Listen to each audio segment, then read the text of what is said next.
गोंदिया शहरामध्ये गटार योजनेचं काम सुरू आहे आणि ही गटार योजना नेहमीच वादाच्या भोवऱ्यात सापडली.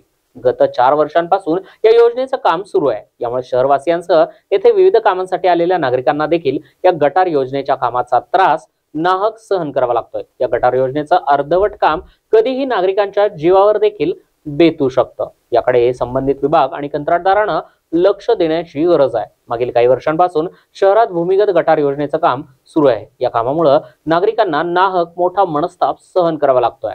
योजनेच्या सुमार कामामुळे अपघात देखील झालेले आहेत. योजनेच्या नालीमध्ये अडकून दोघांना आपला जीव गमवावा लागलाय. शहराच्या दक्षिण भागामधून सुरू झालेल्या भूमिगत गटार योजनेचं काम आता शहराच्या उत्तर भागामध्ये सुरू आहे.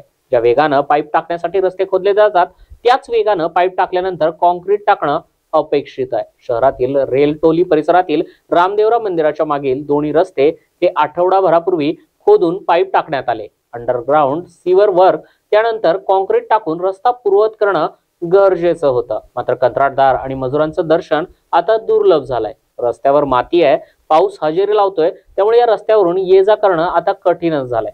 वाहनं नालीमध्ये फसत आहेत. याकडे लक्ष देऊन विनाविलंब खोदकामाचं कॉन्क्रिटीकरण करावं अशी मागणी काही संतप्त नागरिकांनी केली आहे.